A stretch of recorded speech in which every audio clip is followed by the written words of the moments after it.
तो हम लोग के पास आ गया है 6 नंबर सवाल, है ना। इस 6 नंबर सवाल में हम लोग को क्या क्या चीज दिया हुआ है उसको पहले लिखेंगे।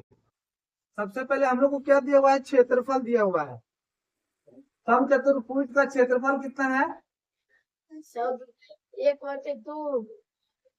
नहीं, सूत्र नहीं, जो सवाल में दिया हुआ है। सवाल में दिया हुआ है 384 सेंटीमीटर स्क्वायर, है ना। तो क्षेत्रफल कितना है? 384 सेंटीमीटर स्क्वायर। ठीक है। और हम लोग को इसमें 3 जो चीज पता करना रहता है ना। वो 3 जो चीज पता करना है, पहले क्या पता करना है हम लोग को? एच पता करना है। क्या एच मतलब? ऊंचाई। ऊंचाई। तो देखो, तो इस सवाल में कहीं तो ऊंचाई दिया हुआ है, लंबात्मक दूरी लिखा हुआ है ना, वही हम लोग का ऊंचाई है। कितना है? 12 सेंटीमीटर। ठीक है। और उसके बाद हम लोग को 2 समांतर भुजा के बारे में बताया गया है।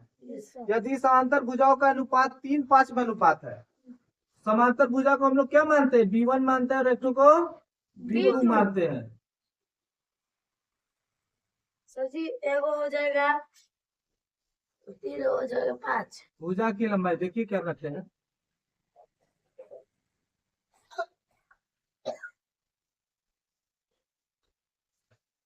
ठीक है। देखो भुजा की लंबाई क्या है, इसमें हम लोग को अनुपात दिया हुआ है 3:5 है ना। यानी कि कोई एक भुजा 3 होगा, दूसरा भुजा 5। तो पहला भुजा क्या है? 3 है, यानी कि इसको 3x कर देंगे। क्या कर देंगे? 3x। क्योंकि अनुपात बताया जा रहा है, टोटल वैल्यू तो हम लोग को नहीं पता चल रहा है। तो अनुपात रहे तो हम लोग x भी लगा देंगे साथ में। ठीक है। तो ये क्या हो गया? 3x। और दूसरा भुजा क्या हो जाएगा? 5। अब हम लोग को क्या करना है कि समचतुर्भुज का क्षेत्रफल लिखना है। क्या लिखना है? समलंब है।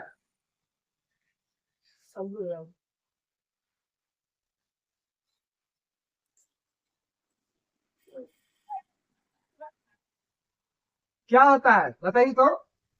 1/2 हाँ, h गुने एच गुने ब्रैकेट B1 प्लस B2। ठीक है ना।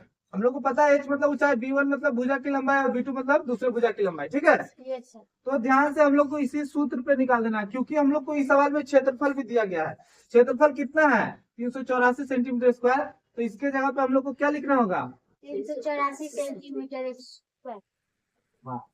और सूत्र के जगह सूत्र लिखेंगे 1/2। ऊंचाई कितनी है? ऊंचाई 12। B1 कितना है? 3x। B2 कितना है? 5x। ठीक। आप कर जाएगा वहाँ पे। तो ई 2 से तो हम लोग इसको काट सकते हैं। Yes sir. ठीक है।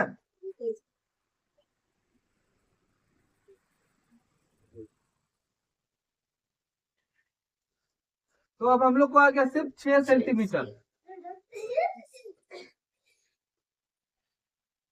अभी दोनों को जोड़ देंगे तो कितना आ जाएगा? 5 और 3 8 x आ जाएगा। देखो ये दोनों साथ में है तो 6 कहाँ चल जाएगा? नीचे चल जाएगा। आप करके